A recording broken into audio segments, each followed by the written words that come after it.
अस्सलामु अलैकुम वरहमतुल्लाहि वबरकातुह। मोहतरम भाइयों, बुज़ुर्गों, दोस्तों, ये हमारा इस्लाही मुआशरा का 1379वां सबक है। मोहतरम दोस्तों, हमारे पूरे मुल्क में तकरीबन 5 रियासतों के अंदर इंतखाबात यानी इलेक्शंस हुए और 2 मई को उनका रिज़ल्ट्स पूरी दुनिया के सामने आ गया। अब वो 5 जो स्टेट्स के इलेक्शंस हुए, किस पार्टी को कितने वोट मिले, किस पार्टी के कितने उम्मीदवार जीत कर आए, मुस्लिम उम्मीदवार कितने जीत कर आए, ये टॉपिक हमारा कल का है।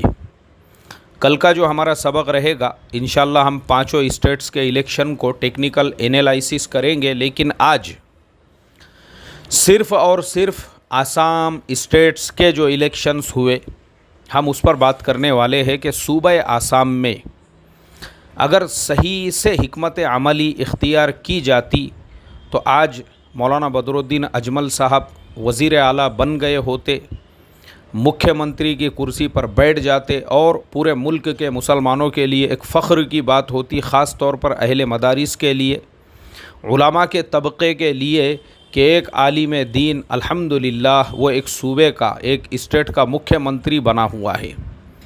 बहरहाल आज हम उसी बात को असल में टॉपिक मैंने इसीलिए चुना कि वो कौन सी कमियां हैं, वो कौन सी खामियां हैं जिसकी वजह से कांग्रेस को इतनी कम सीटें आई है। क्योंकि मौलाना का अलाइंस कांग्रेस के साथ में था।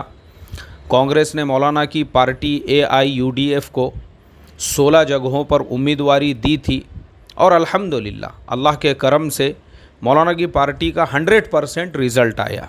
यानी जो 16 जगहों पर कांग्रेस ने उम्मीदवारी दी थी, मौलाना के 16 के 16 उम्मीदवार जीत कर आए। और वो भी ऐसे वैसे नहीं जीते, बल्कि बाज़ जगहों पर तो मौलाना के कुछ उम्मीदवारों ने 1-1 लाख से ज़्यादा वोटों की लीड लेकर वो जीत उन्होंने हासिल की। ये बहुत बड़ी बात है। दूसरी तरफ कांग्रेस का हाल हम देखते हैं तो बाकी सीटों पर कांग्रेस ने अपने उम्मीदवार खड़े किए। तो कांग्रेस ने जहाँ जहाँ से अपने उम्मीदवार खड़े किए थे तो कांग्रेस के भी जो 29 उम्मीदवार कामयाब हुए हैं उसमें 15 उम्मीदवार वो मुसलमान हैं। यानी अगर हम AIUDF को देखेंगे और कांग्रेस को देखेंगे, दोनों को मिलाकर 31 और एक मुस्लिम उम्मीदवार BJP से, टोटल ऐसे 32 उम्मीदवार जो मुस्लिम वहाँ पे कामयाब हुए हैं। तो कांग्रेस के भी 29 में से अगर 15 मुस्लिम उम्मीदवार कामयाब होते हैं तो अक्सरियत मुस्लिम उम्मीदवारों को ही मिली है। कांग्रेस पार्टी में भी BJP की 60 सीटें जीत कर आई है। अब हम आपको टोटल कैलकुलेशन बताते हैं आसाम का। आसाम में टोटल जो असेंबली सीट्स है वो है 126 और 126 में हुकूमत बनाने के लिए 64 सीटों पर कामयाबी ज़रूरी है। जो पार्टी भी 64 सीटों पर कामयाबी हासिल करती है वो हुकूमत बना सकती है। अब BJP को भी अक्सरियत नहीं मिली है, BJP की भी सिर्फ 60 सीटें आई है। लेकिन बाकी जो पार्टियां हैं जैसे मौलाना की AIUDF, वो 100% कामयाबी उनको मिली, उनके 16 के 16 उम्मीदवार कामयाब हुए। कांग्रेस को 29 सीटें मिली, आसाम गण परिषद को 9 सीटें मिली। अब ये तमाम सीटों को अगर हम परसेंटेज पर तकसीम करते हैं तो मौलाना बदरुद्दीन अजमल साहब की AIUDF को तकरीबन 14% लोगों ने वोट दिया, कांग्रेस को तकरीबन 8% लोगों ने वोट दिया और BJP को 30% लोगों ने वोट दिया। उसके अलावा बाकी जो पार्टियां हैं, आसाम गण परिषद को 8% और बाकी को तकरीबन 14% जो वोट मिला है वो अदर्स को। अदर्स का मतलब क्या? अदर्स का मतलब जो आज़ाद उम्मीदवार खड़े होते हैं।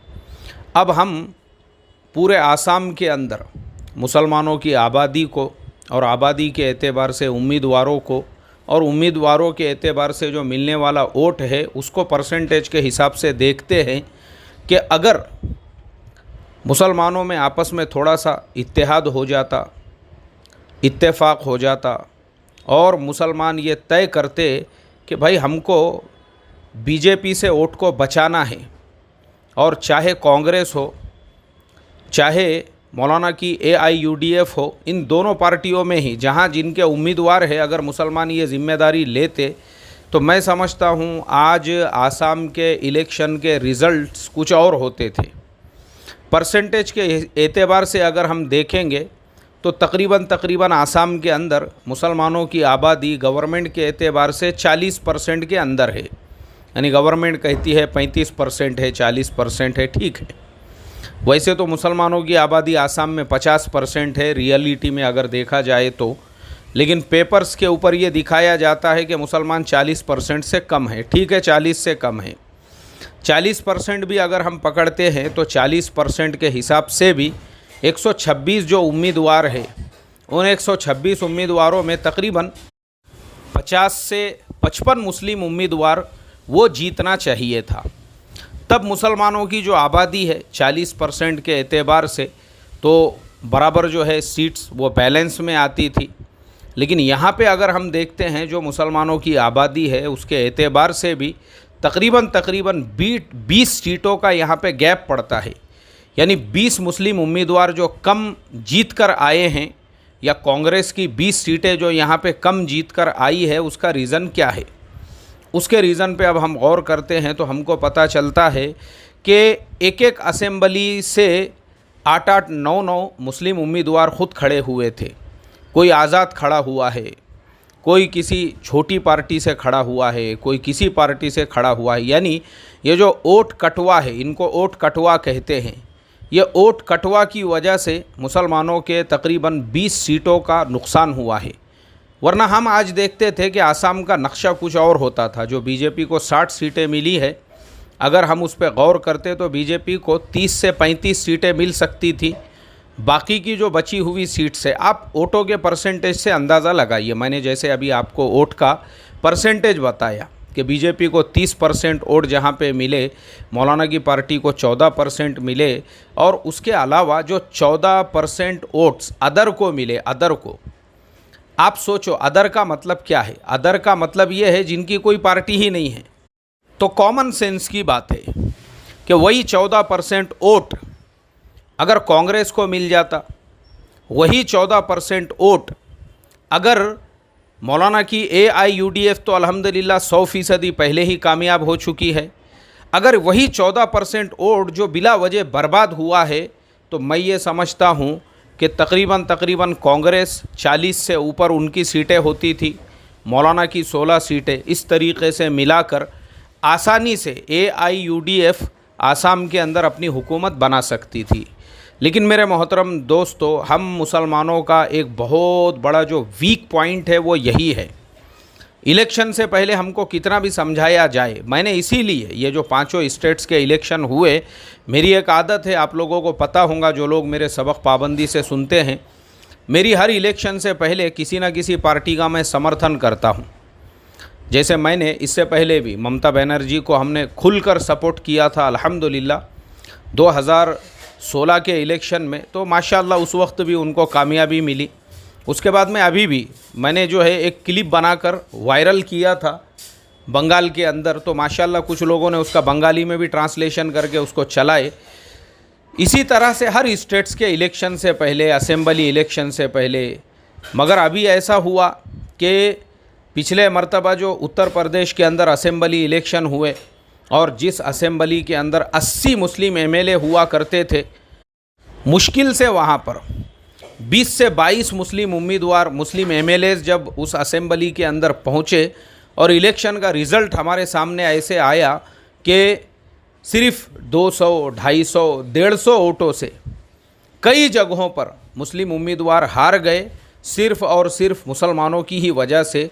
तो एक उम्मीदवार साहब ने मुझे ख़ुद फ़ोन पर मेरे से बातचीत की और उन्होंने मुझसे कहा, बोले मौलाना आपका सबक मैंने भी सुना हूँ, जो आपने लोगों को इस ताल्लुक़ से रहबरी रहनुमाई फरमाई थी कि आपस में कैसे इत्तेहाद होना चाहिए, इत्तेफाक होना चाहिए, लेकिन बोले मौलाना हमारी कौम का सबसे बड़ा मसला ये है कि इलेक्शन से पहले हर आदमी को ये लगता है कि बस नगर सेवक तो मैं ही बनने वाला हूँ, MLA तो मैं ही बनने वाला हूँ, MP तो मैं ही बनने वाला हूँ, यानी वो एक ऐसे नशे में होता है चूर, उस वक्त ना उसको इत्तेहाद याद रहता है, ना उस वक्त उसको कौमी मफाद याद रहता है, ना उसको मिल्लत का मफाद याद रहता है, उसको सिर्फ अपना मफाद याद रहता है।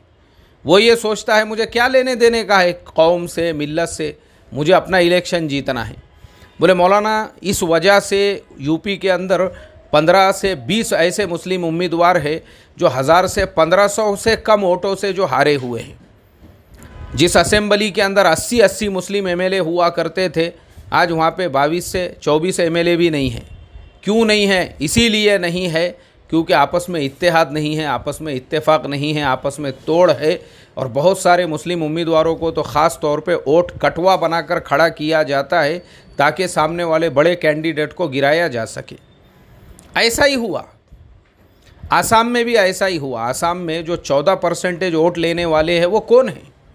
वो सब मुसलमान हैं। वो आप सोचो 14% जिन्होंने वोट लिया है, 14% वोट लेकर उनकी वजह से कांग्रेस की तकरीबन जो है 20 से ज़्यादा सीटों को नुकसान पहुंचा है। वरना कांग्रेस के और 20 उम्मीदवार जीत के आ सकते थे, मौलाना के जो है 16 उम्मीदवार। इस तरीके से आसानी से वहाँ पे मौलाना और कांग्रेस के गठबंधन की जो है सरकार बनती थी। और बिल्कुल नक्शा एकदम सामने था क्योंकि मौलाना को पहले ही मीडिया चैनल्स ने आसाम का मुख्यमंत्री घोषित कर दिया था। बार बार मौलाना से ये सवाल किया जा रहा था कि पूरे आसाम में आपकी लहर है, क्या आप मुख्यमंत्री बनोगे? यानी सबको ये पता चल गया था कि अगर ये गठबंधन कामयाब होता है तो मुख्यमंत्री तो मौलाना बदरुद्दीन अजमल साहब ही रहेंगे।